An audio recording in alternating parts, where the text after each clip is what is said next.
Epílogo. Desapariciones conjuntas del hombre y de Dios.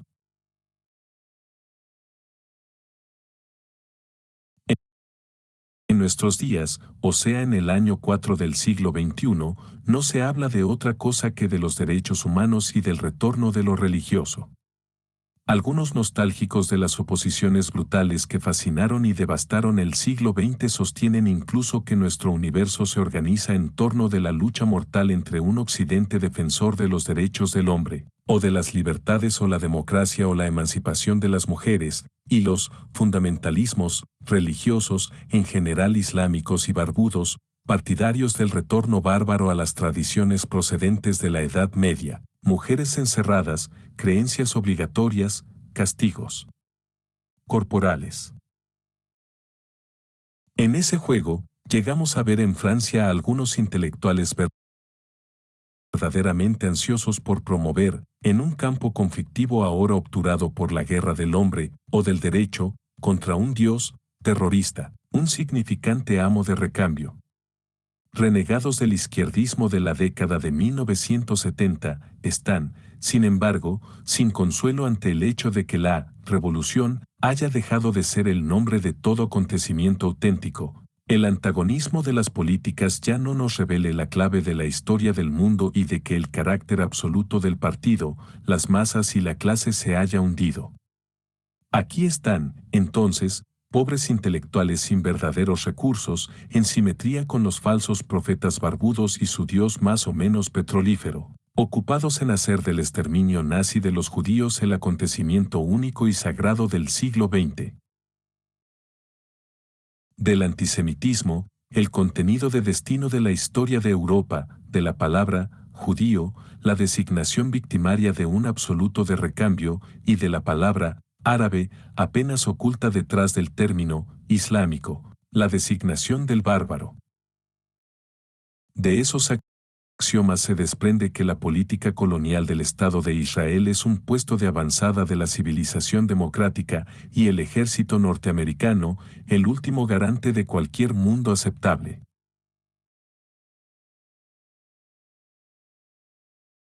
Mi posición, con respecto a ese patético, gran relato, del combate final de la democracia humanista contra la religión bárbara, es de una pasmosa simplicidad.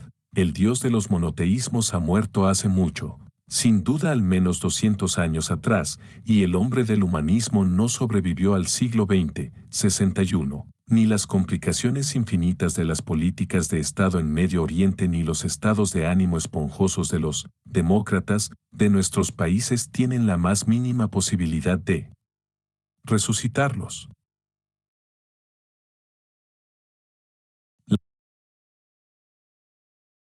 La guerra de las civilizaciones, el conflicto de las democracias y el terrorismo, la lucha a muerte entre los derechos humanos y los derechos del fanatismo religioso, y la promoción de los significantes raciales, históricos, coloniales o victimarios, como árabe, judío, occidental y eslavo, no son más que un teatro de sombras ideológicas detrás del cual se representa la única pieza verdadera, la dolorosa, dispersa, confusa y lenta sustitución de los comunismos difuntos por otro camino racional de emancipación política de las grandes masas humanas hoy libradas al caos.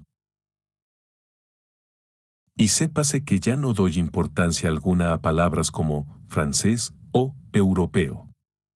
En otra parte propuse la lisa y llana disipación de esas categorías nacionales, 62. A partir de ello es interesante releer una página del siglo XX de la cual fui testigo presencial, los últimos sobresaltos del antiguo concepto del hombre en su correlación con la retirada definitiva de lo divino. Remontémonos un poco en el tiempo. Se sabe que Dostoyevsky, junto con algunos otros, planteó esta dramática pregunta: ¿qué tiene el hombre si Dios está muerto? ¿Puede realmente existir un hombre sin Dios? Para situar la fuerza de este interrogante es preciso recordar la disposición anterior de los lazos entre hombre y Dios, tal como la metafísica moderna maquinó su concepto. A partir del momento en que se pone de relieve por su propia cuenta la temática del hombre como sujeto, sobre la base del motivo poscartesiano de la conciencia de sí, ¿cuál es el devenir filosófico de la relación entre la cuestión del hombre y la cuestión de Dios? Avancemos a la velocidad de una máquina histórica de vapor. Para Descartes, Dios es necesario como garantía de la verdad. Por eso la certeza de la ciencia encuentra su justificación en él. Por lo tanto, será lícito decir, en la lengua de Lacan, que el Dios de Descartes es el Dios del sujeto de la ciencia. Lo que constituye un nudo entre el hombre y Dios no es otra cosa que la verdad tal como, bajo las especies de la certeza, se propone a un sujeto. La segunda puntualización es Kant. Aquí hay un desplazamiento mayor, el anudamiento del hombre con Dios ya no es un operador del sujeto de la ciencia, que Kant rebautiza como sujeto trascendental. La verdadera relación entre el hombre y Dios compete a la razón práctica. Es un lazo instituido, como quería Rousseau, por la conciencia moral. Para parafrasear al propio Kant, podemos hablar de una religión dentro de los límites de la mera razón práctica. El hombre no tiene ningún acceso puramente teórico a lo suprasensible. El bien, y no la verdad, lo abre a Dios. Esta idea está muy cerca del Dios norteamericano de nuestros días, que es lo bastante vago para no tener otros atributos aprovechables que su aval al humanismo conquistador de los derechos humanos y la democracia. Dios cuya función nacional consiste por entero en bendecir a los militares humanistas dedicados a bombardear e invadir las comarcas bárbaras. Al margen de ello solo existe su función privada, bendecir a los buenos padres de familia. Con Hegel, nuevo desplazamiento. Lo que él llama Dios es el devenir absoluto del espíritu, o la idea absoluta, el absoluto como sujeto, o bien lo universal concreto. Más precisamente, el devenir absoluto del espíritu subjetivo, que es nuestro propio devenir, realiza el despliegue de Dios. Puede decirse que Hegel propone un anudamiento inmanente, Dios es el proceso del hombre supuestamente consumado. Esta visión escatológica es particularmente ajena al comienzo caótico de nuestro siglo XXI. Para este, toda figura del absoluto es sospechosa, en nombre de la finitud, que es la esencia ontológica de la democracia, y más aún la que absolutice de manera inmanente tal o cual devenir de una vanguardia humana. Sin embargo, solo en ese sentido, Dios, reducido a no ser más que un viejo nombre de las verdades a las cuales somos capaces de incorporarnos, sigo siendo hegeliano, como lo fue todo el siglo XX que importa. Para terminar, el positivismo, que radicaliza la inmanencia de Dios en el hombre tal como la esboza Hegel. En efecto, para Auguste Comte Dios es la humanidad misma, sumados vivos y muertos, una humanidad a la que rebautiza, gran ser. El positivismo propone una religión de la humanidad, que es el resultado del proceso de inmanentización científica de lo verdadero. A lo largo de toda la travesía por lo verdadero, el bien y la historia de la inmanencia vemos avanzar el punto más importante para nosotros, una indecidibilidad nominal circula entre hombre y Dios. ¿Tenemos una divinización del hombre, una suerte de cristianismo al revés? ¿O, más cerca del motivo de la encarnación, una humanización de lo divino? Ambas cosas, en estado de reversibilidad. Se mantiene una analogía divina, pero en una figura ahora intrínsecamente inseparable del hombre. Digamos que la esencia del humanismo metafísico clásico es la construcción de un predicado indecidible entre humano y divino. La intervención desesperada de Nietzsche no tiene otro objeto que deshacer ese predicado, decidir en el punto mismo de lo indecidible. El Dios debe morir, y el hombre, ser superado. Nietzsche se levanta solo en apariencia contra la religión y especialmente contra el cristianismo. pues solo vaticina sobre Dios y los sacerdotes en cuanto constituyen una figura de la potencia humana. El famoso enunciado, Dios ha muerto, es desde luego un enunciado sobre el hombre, en un momento en que, luego de Descartes, Kant, Hegel y Comte, Dios se encuentra en una situación de anudamiento indecidible con él. Dios ha muerto, quiere decir que el hombre también está muerto. El hombre, el último hombre, el hombre muerto, eso es lo que debe superarse en beneficio del superhombre. ¿Qué es el superhombre? Simplemente, el hombre sin Dios. El hombre tal como puede pensárselo al margen de toda relación con lo divino. El superhombre decide la indecidibilidad y fractura así el predicado humanista. El problema es que el superhombre todavía no está aquí. Solamente debe venir. Y como no es otra cosa que el hombre propiamente dicho, el hombre desvinculado de Dios, debemos decir que, al profetizar todo el siglo XX, Nietzsche hace del hombre un programa. Soy mi propio precursor, declara Zaratustra. El superhombre es el desenlace venidero de la historia del hombre. Así, el siglo XX comienza, lo hemos repetido de muchas maneras, con el tema del hombre como programa y ya no como dato. Señalemos que cierto siglo XXI, bajo el signo de los derechos humanos como derechos del ser viviente natural, de la finitud, de la resignación ante lo que hay, intenta volver al hombre como dato. Ya lo he dicho, lo hace justamente cuando la ciencia autoriza, por fin, la modificación del hombre hasta en su subestructura de especie animal. Vale decir que ese retorno ha fracasado antes de producirse. Y nuestra pregunta sigue siendo, más que nunca, ¿qué puede prometernos el programa de un hombre sin Dios? Ahora bien, durante la gloriosa década del 60 del siglo del que hablo experimentamos la existencia de dos hipótesis en conflicto sobre esta cuestión. En cuanto a la primera de ellas, el dato textual podría ser el texto de Sartre, Cuestiones de método, publicado en 1959 en Les Temps Moderns, antes de convertirse en la introducción de crítica de la razón dialéctica.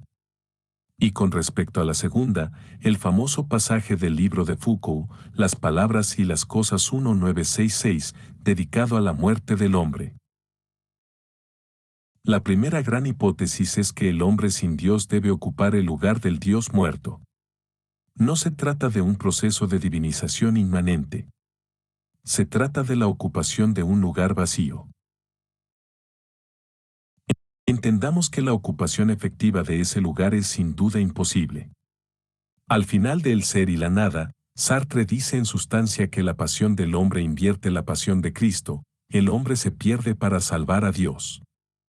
Sin embargo, añade, la idea de Dios es contradictoria, de modo que el hombre se pierde en vano. De allí la famosa fórmula con que concluye el libro, el hombre es una pasión inútil.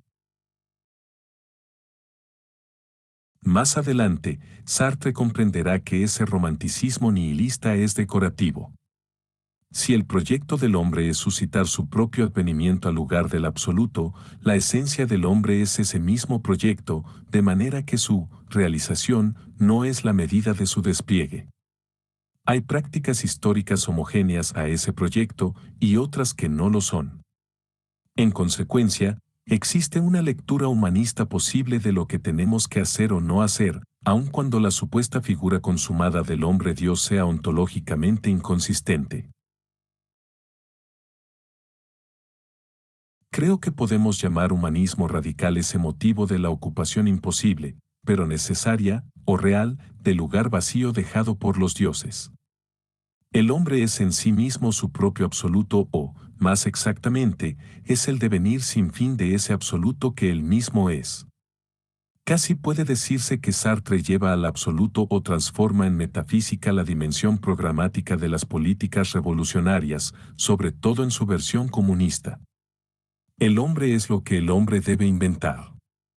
Tal es el contenido de lo que se presenta menos como una moral personal que como una hipótesis de emancipación. El solo deber del hombre es suscitar su propio advenimiento como único absoluto. Esta hipótesis, desde luego, está en interacción con todo un sector del marxismo. Se vincula a las intuiciones primordiales del Marx de los manuscritos de 1844. La humanidad genérica lleva en sí, con el nombre de proletariado, lo necesario para hacer advenir su propia esencia, más allá de las alienaciones que la despliegan en la historia concreta. Por eso Sartre va a plantear a la vez que el contenido del saber positivo es la alienación del hombre, y la cuestión real de ese saber es el movimiento en virtud del cual existe, la alienación como programa de desalienación.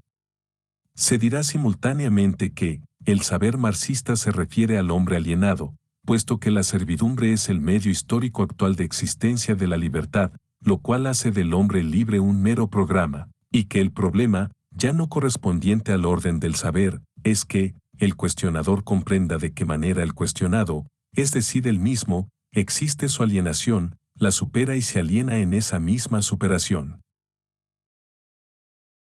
El hombre como programa es esto, la comprensión existencial de la superación de la alienación del hombre, con vistas a una emancipación cuyas etapas son siempre nuevas formas de alienación. Y también, la dialectización del saber, objetivo, de la servidumbre mediante la comprensión, subjetiva, de su condición, que es la libertad. La libertad práctica solo se aprehende como condición permanente y concreta de la servidumbre, es decir, a través de esta servidumbre y por ella en cuanto es lo que la hace posible, su fundamento. La palabra, fundamento, recapitula la metafísica del humanismo radical. El hombre es el ser que es su propio programa para sí mismo y, que en el mismo movimiento, funda la posibilidad de un conocimiento programático de sí. El fundamento de la antropología es el hombre mismo, no como objeto del saber práctico sino como organismo práctico que produce el saber como momento de su praxis. Ocupar el lugar del Dios muerto es devenir el único fondo de lo que se es. La segunda gran hipótesis, nietzscheana en su contenido principal, es que el ausentarse de Dios es uno de los nombres del ausentarse del hombre. La gozosa catástrofe que afecta a la figura divina, los dioses, repite Nietzsche, se murieron de risa, es al mismo tiempo la gaya ciencia de una catástrofe humana, demasiado humana, la disipación, la descomposición de la figura del hombre. El fin del humanismo. Como escribe Foucault, en nuestros días ya no se puede pensar más que en el vacío del hombre desaparecido. Y como Nietzsche, Foucault no pretende sino oponer a quienes, aún quieren hablar del hombre, de su reino o de su liberación, lo que él llama, una risa filosófica, es decir, en cierta forma, silenciosa. La hipótesis abarcada por esa risa o ese silencio es en verdad la del advenimiento histórico de un antihumanismo radical. Podemos decir, entonces, cierto siglo XX filosófico se deja identificar, en la mitad de su transcurso, hacia las décadas de 1950 y 1960, por el enfrentamiento entre humanismo radical y antihumanismo radical. Como quiere el pensamiento dialéctico de las contradicciones, hay una unidad de las dos orientaciones en conflicto. Pues tanto una como otra abordan la cuestión, ¿qué pasa con el hombre sin Dios? Y tanto una como otra son programáticas. Sartre quiere fundar una nueva antropología sobre la inmediatez de la praxis. Foucault afirma que la desaparición de la figura del hombre es el despliegue de un espacio donde por fin vuelve a ser posible pensar. El humanismo y el antihumanismo radicales coinciden en el tema del hombre sin Dios como apertura, posibilidad, programa de pensamiento. Por eso ambas orientaciones se cruzarán en muchas situaciones, sobre todo en los episodios revolucionarios.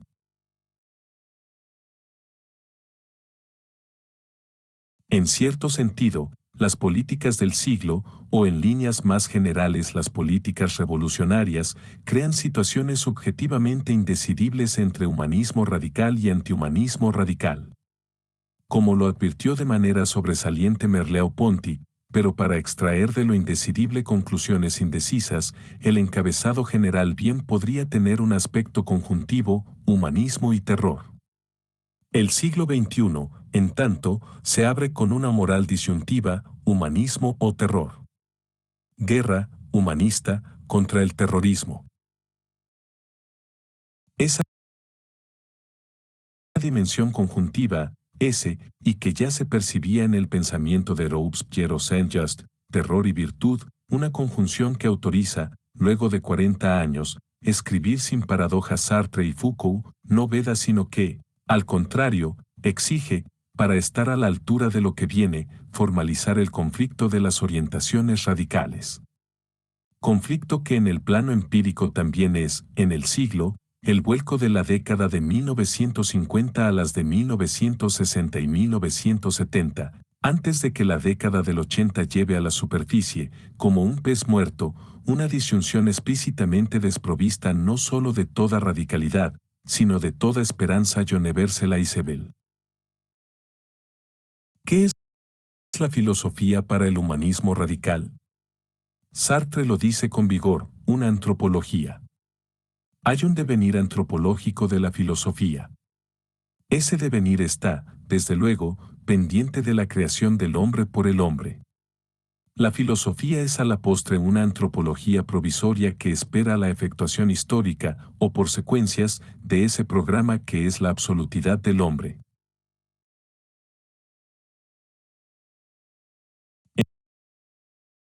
En el marco del antihumanismo radical la palabra, filosofía, se repudia desde el principio. ¿Por qué? Porque, nos dice Foucault, la antropología constituye acaso la disposición fundamental que gobernó y condujo el pensamiento filosófico desde Kant hasta nosotros. Pero para un nietzscheano, quien dice antropología, dice también teología e incluso religión. De resultas, la filosofía, largamente formada como antropología, es sospechosa. Se preferirá en consecuencia, esta vez con Heidegger, la palabra pensamiento y no filosofía.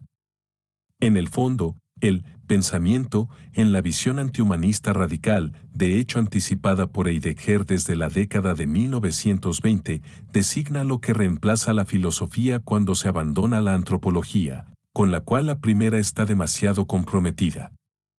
Se trata, según Foucault, que conserva no obstante el estilo programático, de pensar sin pensar de inmediato que quien piensa es el hombre.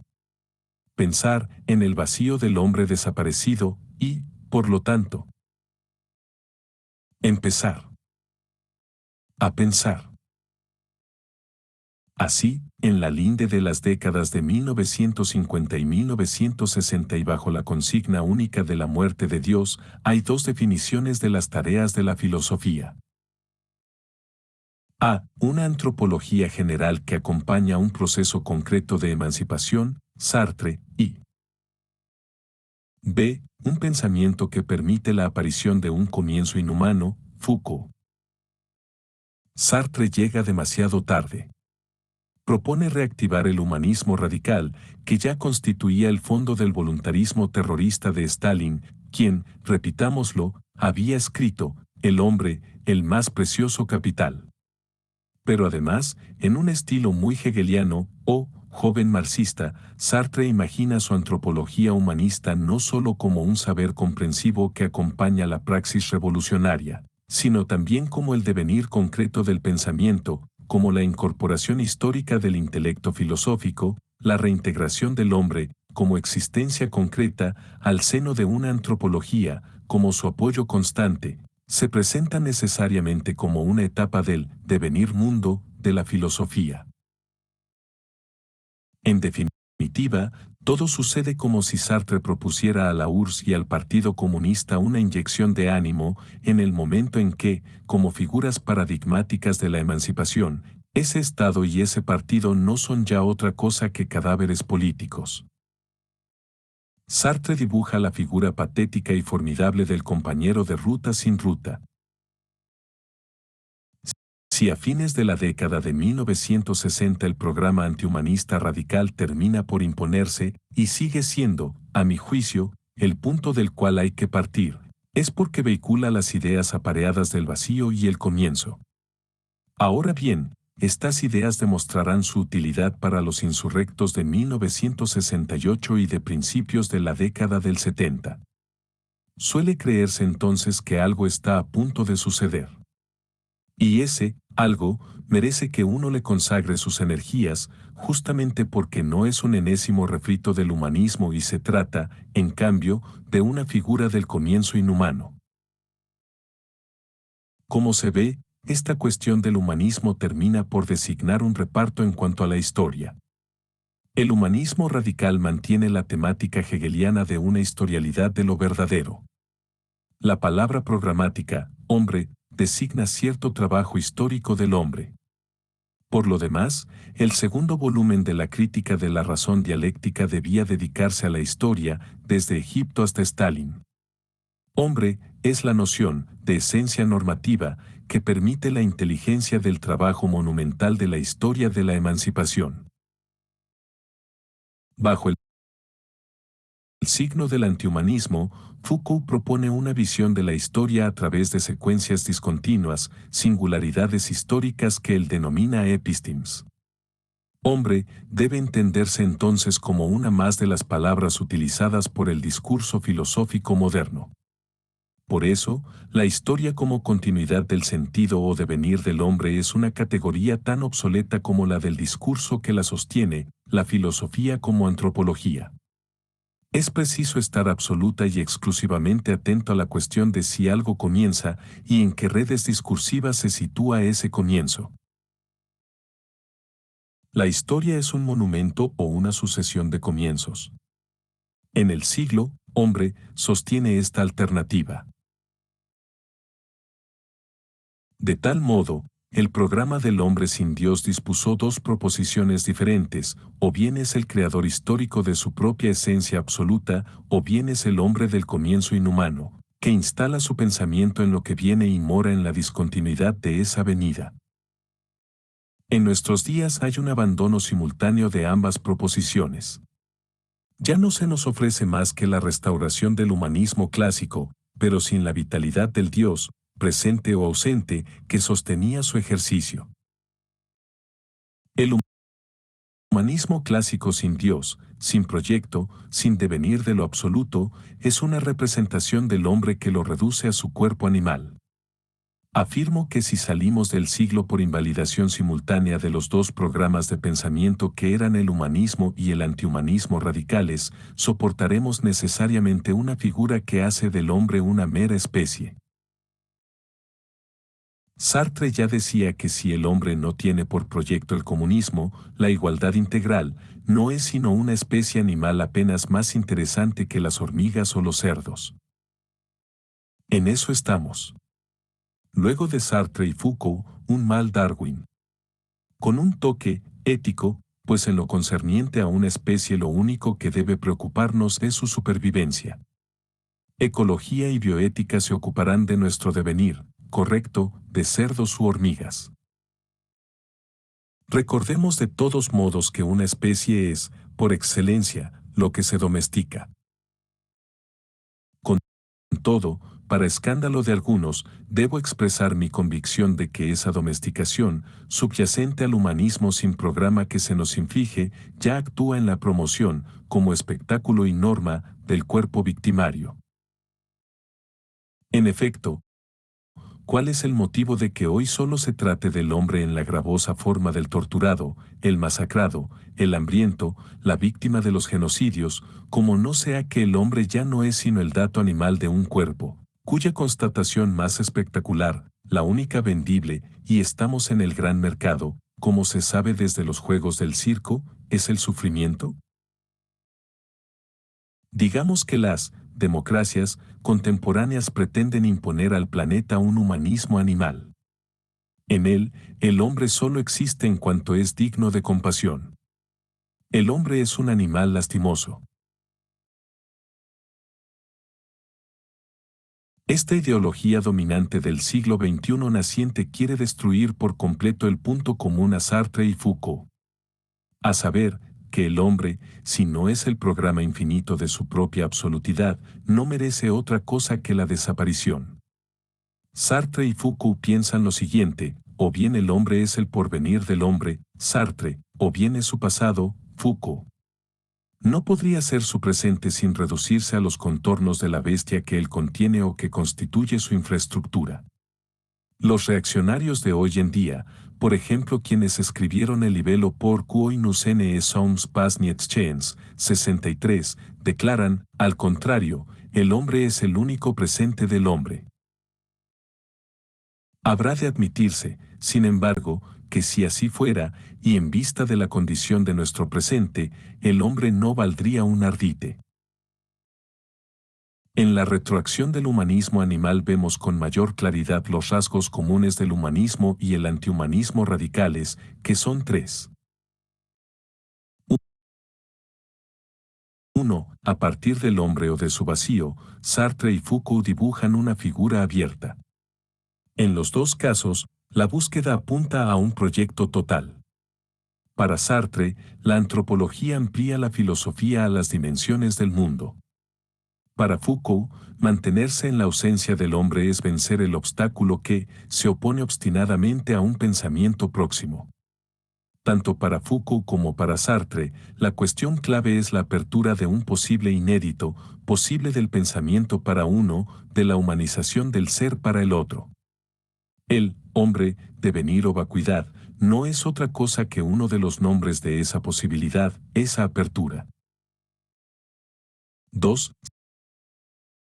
Sartre y Foucault manifiestan una viva hostilidad a las categorías sustancialistas. El primero polemiza contra toda separación sustancial de la libertad práctica y sus alienaciones. Es imposible suponer que la libertad del proyecto se recupera en su realidad plenaria bajo las alienaciones de nuestra sociedad. Inseparable de lo que lo mantiene fuera de su propia absolutidad, el hombre es una trayectoria de desalienación o un proyecto, nunca una identidad separable.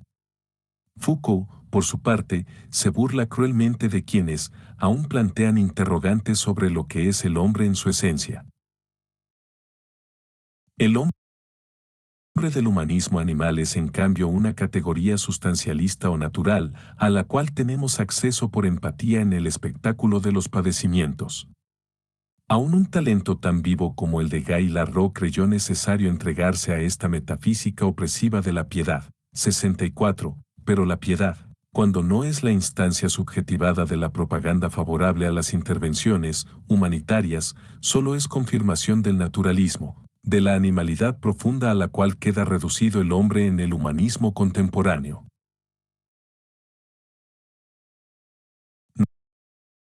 Nuestra época, al menos por el lado de los pequeñoburgueses occidentales, es sin duda la de la ecología, el medio ambiente, la hostilidad a la caza, ya se trate de gorriones, ballenas u hombres. Es preciso vivir en nuestra aldea planetaria, dejar hacer a la naturaleza, afirmar por doquier los derechos naturales. Pues las cosas tienen una naturaleza que debemos respetar. Es importante descubrir y consolidar los equilibrios naturales. La economía de mercado, por ejemplo, es natural y hay que encontrar su equilibrio entre algunos ricos desafortunadamente inevitables y los pobres desgraciadamente innumerables, así como conviene respetar el equilibrio entre los erizos y los caracoles. Vivimos dentro de un dispositivo aristotélico, está la naturaleza y junto a ella el derecho, que se esfuerza mal que bien por corregir los excesos eventuales de la naturaleza. Lo que se teme, lo que se quiere forcluir, es lo que no es natural ni enmendable por el solo derecho. Lo monstruoso, en suma. Y de hecho, Aristóteles tropezaba con delicados problemas filosóficos bajo las especies del monstruo. Foucault y Sartre abrigan un verdadero odio hacia ese naturalismo neoaristotélico. Uno y otro, en realidad, y como conviene, parten del monstruo, de la excepción, de lo que no tiene ninguna naturaleza aceptable. Y a partir de ahí, y solo de ahí, consideran la humanidad genérica como lo que se sitúa más allá de todo derecho. 3. Sartre y Foucault proponen un concepto central que sostiene su definición, sea del hombre o del pensamiento, como comienzo, proyecto, apertura. Para Sartre, la existencia, o la praxis, es un operador de ese tipo. Para Foucault, es el pensar o el pensamiento. Para uno, la existencia es lo que se trata de comprender en la alienación misma y se mantiene irreductible a los saberes. Para el otro, el pensar es algo distinto de la mera ejecución de las formaciones discursivas de una episteme. Convengamos, en cuanto platónicos, en dar a esos operadores el nombre de ideas.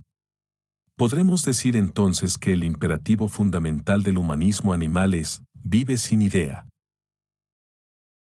A través de las grandes voces de Sartre y Foucault el siglo ha preguntado, ¿el hombre que viene, que debe venir, bajo las especies de una existencia o un pensamiento, es una figura suprahumana o una figura inhumana?